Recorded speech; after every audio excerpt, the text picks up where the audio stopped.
anyways, I think we have a great event which unites, as you see, the UK, the US, Albania, Lithuania, and Israel. And we are fortunate enough to have the ambassadors of Israel, Lithuania, and Albania, our keynote speaker, speaking here tonight. A mini United Nations here, but it feels an awful lot more positive and friendly to Israel than the real United Nations stuff. So I'm absolutely delighted to be here, but I'm particularly delighted to be here with Ambassador Mel, I think for three reasons. Firstly, because of the remarkable relations between Albania and Israel. It's truly a remarkable story. Here we have deep, meaningful relations between a Jewish state and a majority Muslim state that are really an example for the rest of the world to follow. We opened up diplomatic relations in 1991. We signed our first trade agreement in 2001. Since I've been here in the UK since 2011, we've had a visit by the Albanian Prime Minister, which we very much enjoyed, Prime Minister Berisha. We've set up the Israeli embassy in Tirana, and we don't need to revisit it this evening, but just to point out how truly remarkable it is that this country, Albania, the only occupied country in the Second World War that ended up with a larger Jewish community of 2,000 Jews than it had before, because of the position of its leadership, but more importantly because of the convictions of the people of Albania and their commitment to the principle of Berisha, of hospitality, of looking after the strangers, the guests in your midst. And then finally, the other reason why it's Herman Bernstein, not just a diplomat, a writer, a journalist, an activist. Rabbi, ladies and gentlemen, what a pleasure today to participate in this gathering. I think Daniel already spoke about the extraordinary personality of Bernstein. Mal will speak even more about it, but I'm very glad that this personality is what an amazing story indeed. Yeah.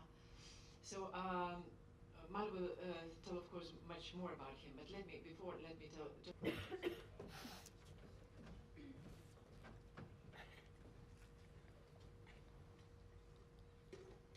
Honor and privilege to be here tonight. I'm delighted to have been given such an opportunity to demonstrate the long history of strong Albanian-American Jewish relations.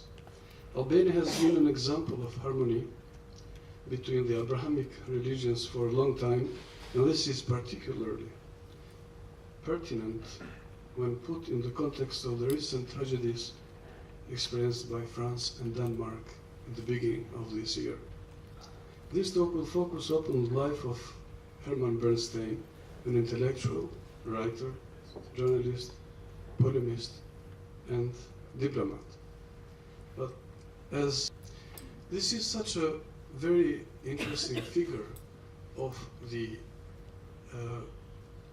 first decades of the 20th century. He was a Jew who experienced the worst in his life, but he was also someone who got that kind of education. He became a famous journalist, a writer, a traveler. Question, what do you think about the Jewish question in Russia? He said, I think there is no any Jewish question in Russia as there is no German, Polish, or any other nation question in this country. On the way to Krasnaya Polyana, Bernstein met a priest who was traveling on the train with him, and he told him that I'm going to meet the great man Leon Tolstoy. And the priest said that please give my best regards. Tolstoy was in a very big conflict with the Russian church at the time, and tell him that the Russians know only two things, the books of Tolstoy and the Bible. Then he interviewed between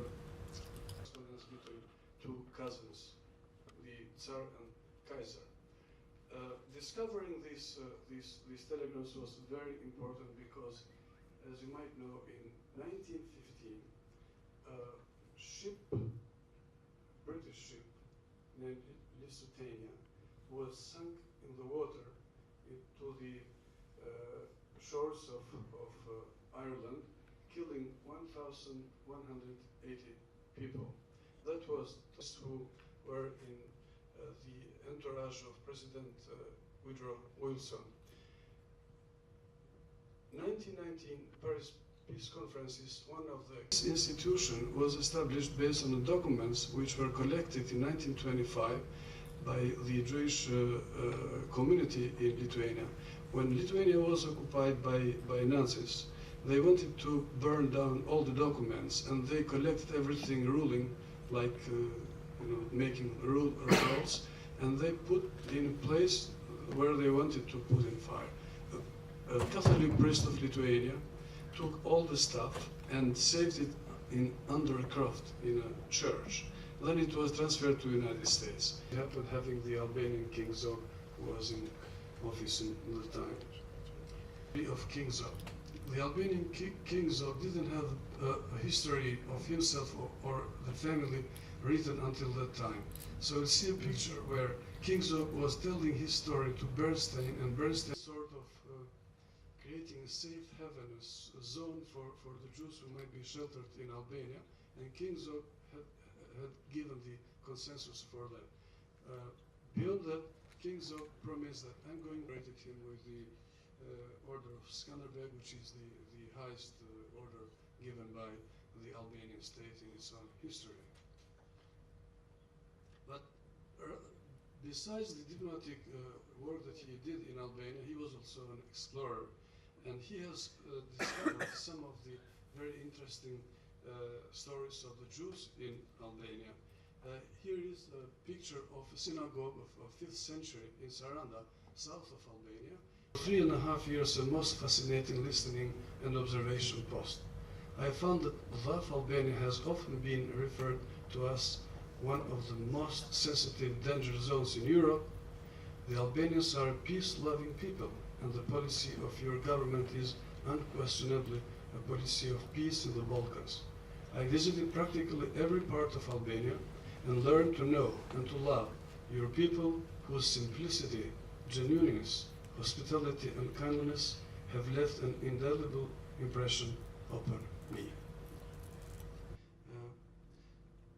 Ordinary people, peasants, they sheltered the Jews in their houses and they protected them by the Nazi.